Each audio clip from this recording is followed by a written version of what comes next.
and welcome to Long Live the Queen, where we talk about the women who made history. And by we, I mean the royal we, because it's just me. Today we're talking about Charlotte of Savoy.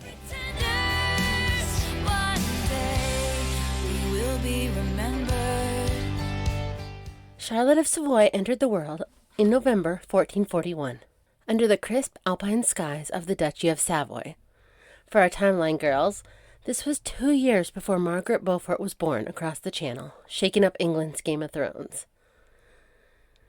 Charlotte was the 9th child of Duke Ludovico I and Anne of Cyprus, but the 7th to survive infancy. Her siblings, Marie and Jean, had already slipped away into the shadows. At her birth, she joined a bustling nursery. Amadeus VI, Louis V, Philip III, Marguerite II, Pierre 1.5, Janus I, and if all 9 children had survived, that's 9 pregnancies in 6.5 years. A relentless rhythm that left Anne barely a moment to breathe. For the non-maths girlies, let's break it down. 9 babies in 90 months means Anne was pregnant almost constantly for over 7 years. That's getting pregnant within weeks of giving birth 8 times over, with barely a month's break. Some pregnancies weren't full-term, granting fleeting respites, but still, Anne was a medieval baby-making machine. At 16, she bore her first child, Amadeus. By 23, after 9 pregnancies, she was the mother of 7, her body a battlefield of dynastic duty. Ludovico, Charles' father, was 28, a dreamer more enamored with poetry than power. The House of Savoy, ancient and ambitious, traced its roots to the 11th century, and Anne's Cypriot lineage added a tantalizing claim to the distant throne of Cyprus, honorary but a flex nonetheless. Fun fact, Cyprus, that sun-kissed isle, is the home to the world's oldest wine, dating back to 2000 BCE, when Babylonians were inventing base 60 math and dividing circles into 360 degrees. A big year for vino and geometry. As Charlotte grew in this vibrant yet demanding court, tragedy began to cast its shadow over her young life. Charlotte, the youngest of 7, was shaped by a world where ambition and art collided. Anne ran the duchy with a steely hand, while Ludovico scribbled verses, leaving his wife to juggle 8 kids and a realm. Anne could have probably used some alone time, but just before Charlotte's first birthday, Anne bore Eamon, only for him to die at 4 months, likely from an infection, maybe an earache, because penicillin was still centuries away. Charlotte, barely 18 months, lost her first sibling, a wound etched in her toddling heart. By November 1444, when Charlotte was 2, Anne delivered Jacques, who died at 7 months. 2 brothers gone in Charlotte's short life. Grief was her first language. 4 months later, in August 1445, the French court mourned Queen Margaret. Check her episode for that tea. Little Charlotte, oblivious, would one day marry Margaret's widower, the King of France, Heiner to France's thorny crown.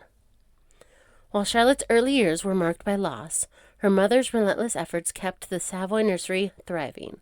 Anne's pregnancies didn't slow. October 1445 brought Agnes, followed by Jean, 47, Maria, 48, Bonna, 49, and Giacomo in 1450.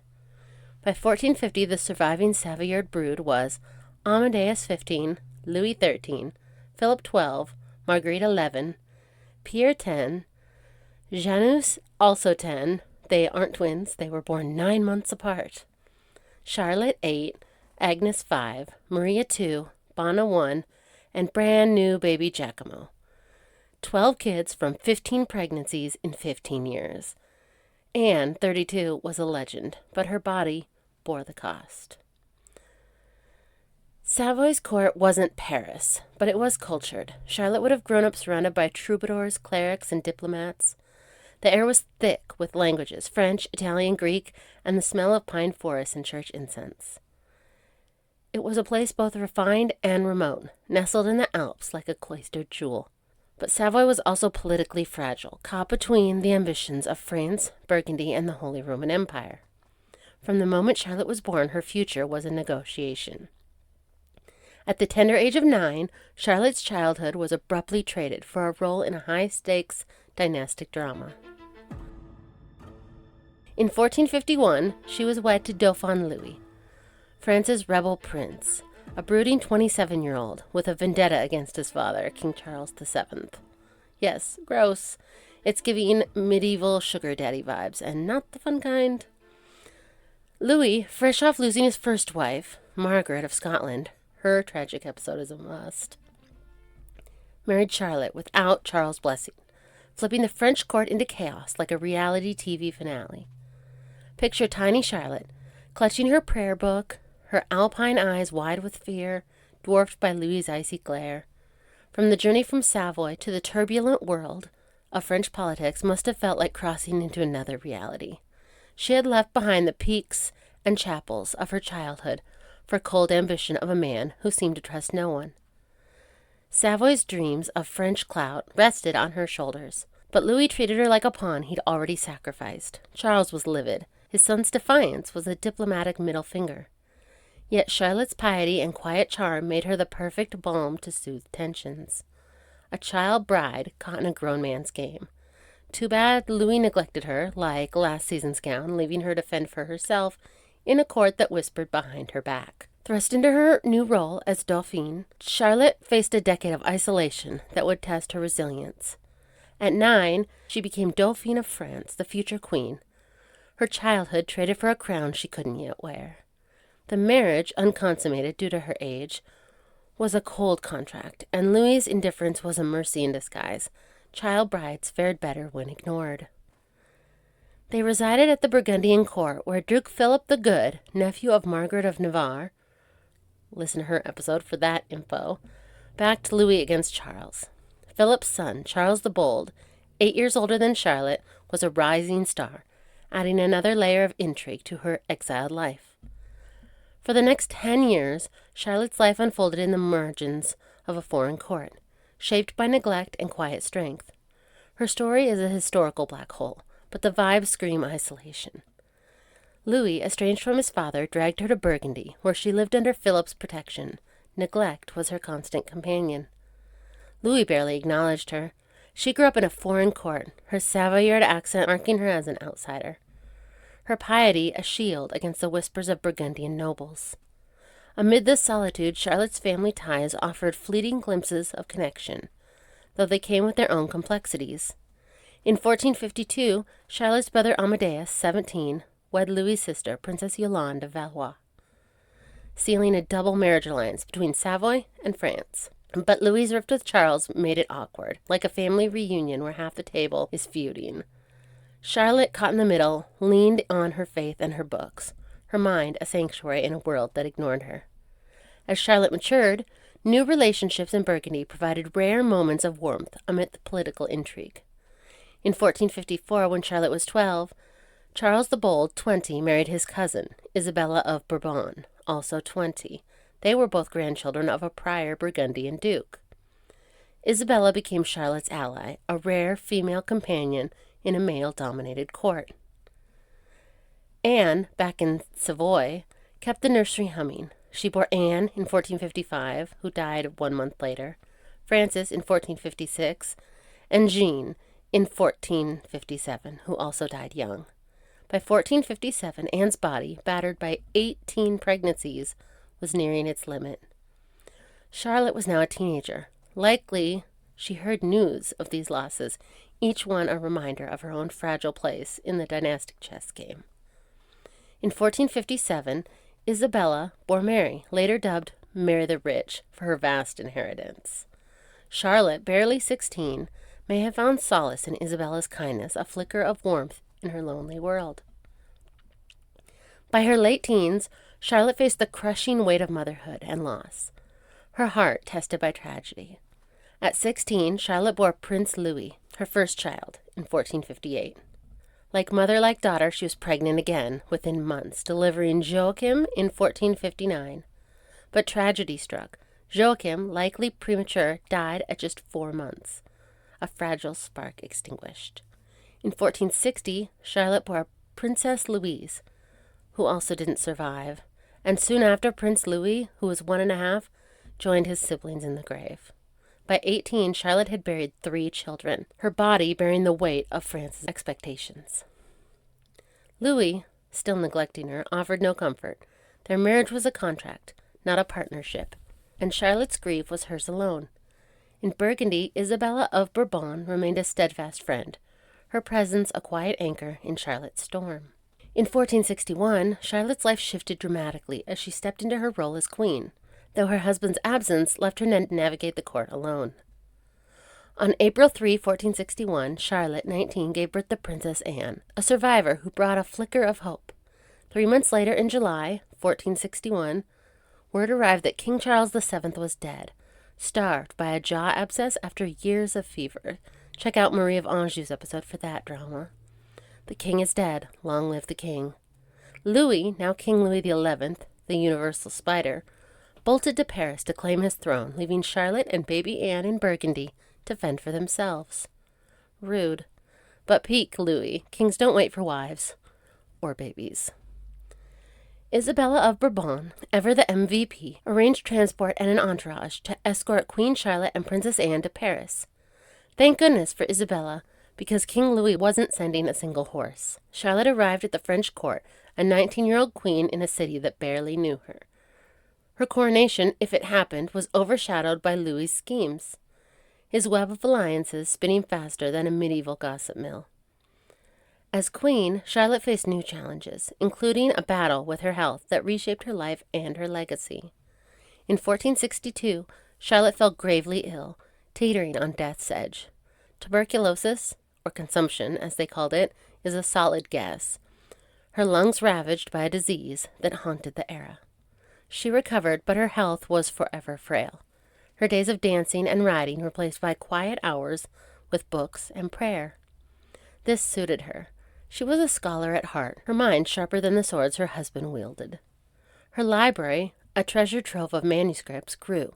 Religious texts, romance, histories, some still preserved in the Bibliothèque Nationale de France, in Amboise, where she often resided. Charlotte fostered a scholarly haven, educating her daughters and sisters in a world that undervalued women's minds. Her intellectual pursuits were interrupted by personal loss, as grief continued to follow her.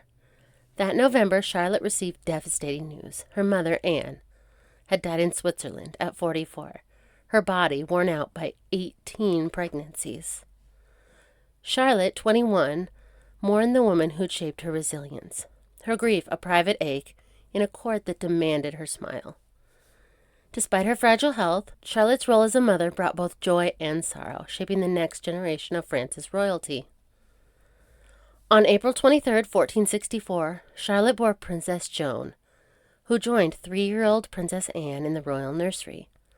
Joan was born malformed, possibly with a hunched back, and they suspected that she was sterile, a detail Louis would later exploit.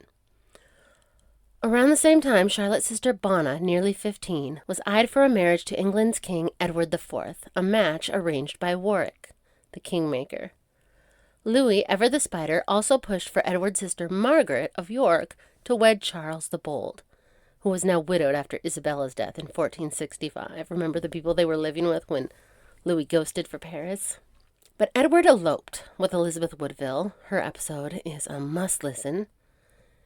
Infuriating everyone, Warwick, Louis, even Edward's own mother was angry about this.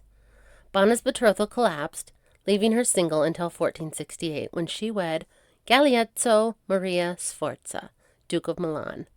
Galeazzo is father to badass Caterina Sforza, who also has an episode. She doesn't mess around. Galeazzo was notoriously promiscuous, with a rap sheet of alleged assaults. Poor Bona, shipped to Italy, deserved better. While navigating these dynastic schemes, Charlotte created a haven for herself and her family in France. In Paris, Charlotte lived apart from Louis, her household a sanctuary of chess, marbles, lute music, needlework, and prayer. Her unmarried sisters, Maria, Bona, pre-Milan, and others, joined her, a sisterhood of Savoyard exiles. Louis, often absent, was often unfaithful. His mistress was a public sting. But Charlotte thrived in her quiet way, educating Anne and Joan to be powerhouses. Her library a beacon of learning in a court obsessed with swords. In December 1466, Charlotte bore a son, Louis, named for his father. But he died the same day, a crushing blow under France's Salic law, which barred princesses from the throne. The court whispered, was Charlotte cursed? Or had she just lost God's favor? The blame, as always, fell on her. After years of loss, Charlotte's perseverance bore fruit with the birth of the long-awaited heir. In summer 1470, Charlotte, 28, delivered the Dauphin Charles, born June 30. France rejoiced, a male heir at last. That same year, Warwick, now at odds with Edward IV over the Woodville marriage, allied with Margaret of Anjou, the deposed English queen living at Louis's court.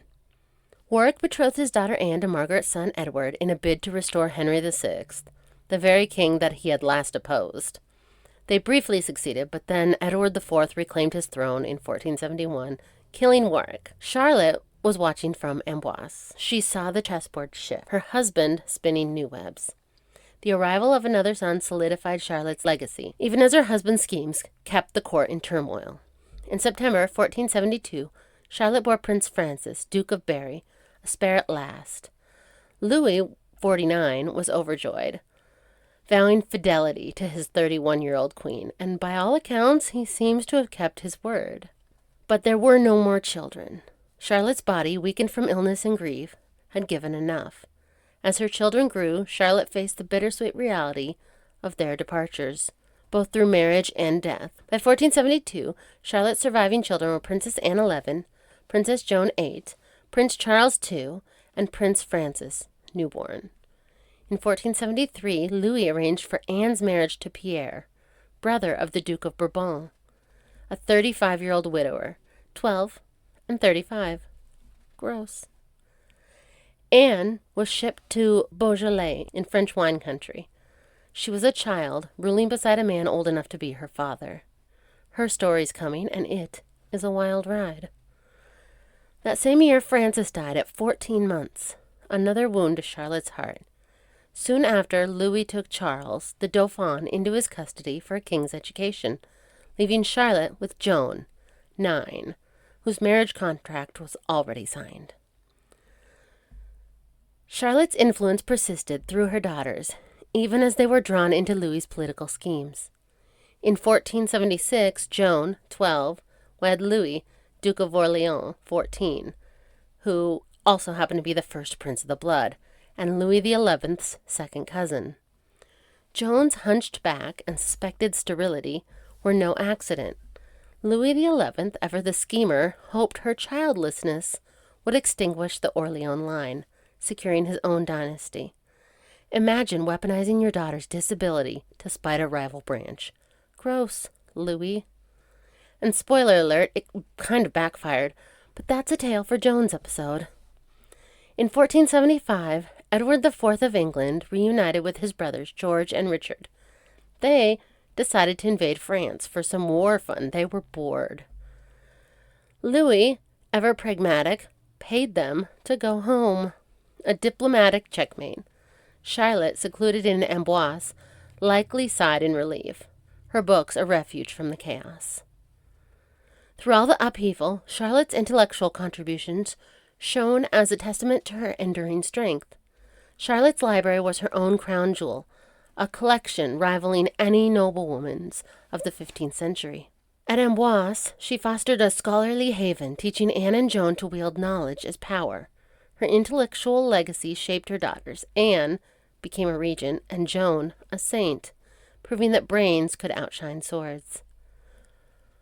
While Louis spun political webs, Charlotte spun stories, her quiet defiance a middle finger to a world that underestimated her.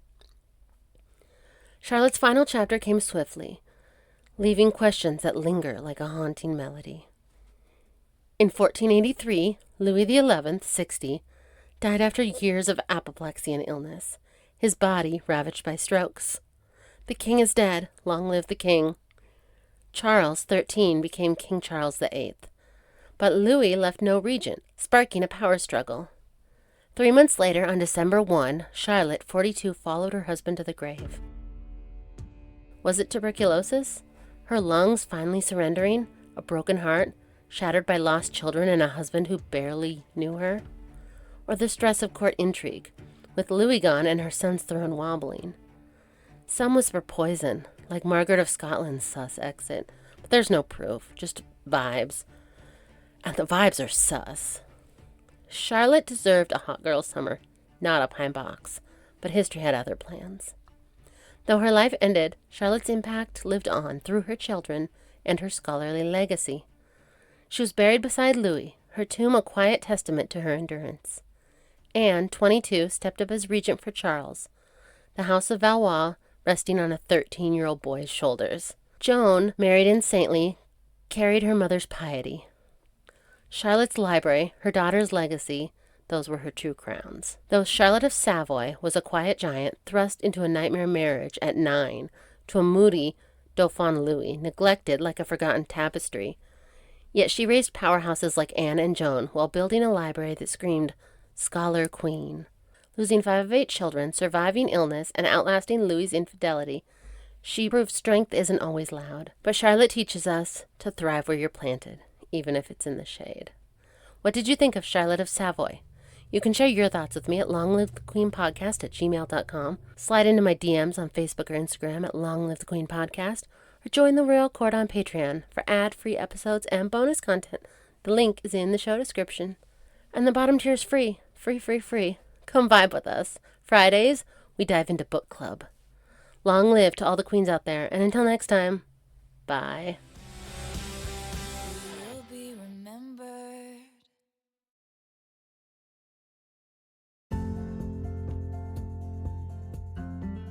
Thanks for listening.